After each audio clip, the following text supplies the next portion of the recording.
Hey guys, how you doing? Brady here with the Random Woodworker. Welcome to this week's tutorial on how to tune up a jointer. I'll be going over my jointer and showing you some issues I had with it. Okay, let's get started. Okay, I pulled this out of the box, and the first thing I checked for was how accurate is this top. Of course, you notice I have it unplugged. Okay, so we're gonna put a straight edge on it, which I did already, and I did it cross-cut from corner to corner like this, and in this corner, then I went across this way. I come to find out that this top was not correct, so I'm gonna kind of show you on two pieces of wood what the top looked like. All right, the outfeed table. Okay, it was kind of like set up like this, and the infeed, it was actually down like this. Okay, I'm exaggerating here, but I want to show you what I'm trying to talk about here. All right, then I looked at it and come to find out that beside being like this, it was also, trying to show you here, the table was also like this. Okay, it was not true all the way across. And I took this top off, and there's four on this, and I took this top off and I sent it down to a machine shop, and they surfaced it for me. Okay, and it cost about 40 bucks, but I found a place in Elk Grove that would surface the top, so it's been surfaced. Now what I did is I just set these tops back on. Okay, and I set this on first, the outfeed table, and I just set it there and pushed around to see if it would move, and it did. So right underneath this, they got 4 points there. I turned it upside down and I filed it until I could actually set this here without it rocking, because if it rocks and you tighten it down, it's going to twist it. So I got it where it didn't rock, and I tightened these four down. Now I came over to this fence on the infeed table, did the same thing, set it down. I got it to where it didn't rock. Now the hard part starts. From there, I had to make sure all the way across was the same with no light coming under here. All right, the twist.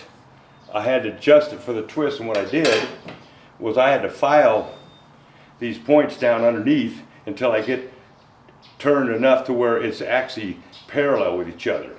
So it took a long time to do it. It took quite a bit of time to get this accurate. I finally did. And then I noticed when I put a 90 on here, the fence had a twist in it.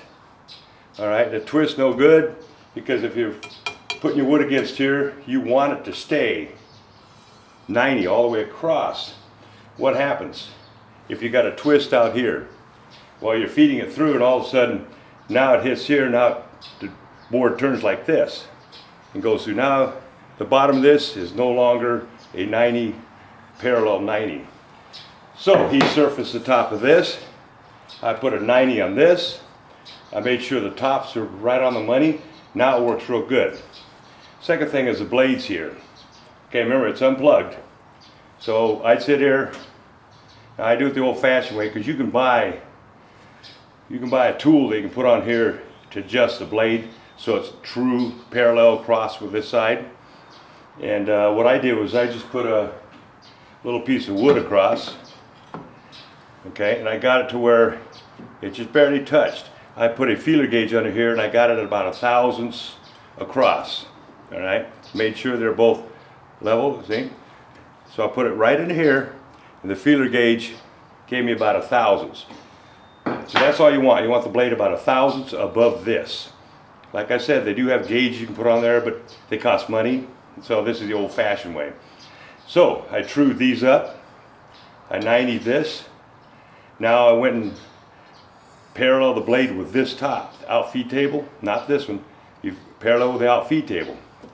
But before I did that, I took these blades down and had them sharpened, because usually when you get them from the factory, they're not as sharp as they can be. So now they're really sharp. Really nice thing about this one is these set screws here, if you loosen them, underneath there's two Allen screws. you can slowly turn those out until you slowly raise the blade up. So it's a real pretty good feature when it comes to adjusting the blade itself. That ends this week's tutorial on jointers. I appreciate it. Check us out on Facebook and Twitter. The links are in the description box below. If you like the video, please thumbs it up and share it. If you want to see more, be sure to subscribe. Thanks for watching, guys, and we'll see you next time.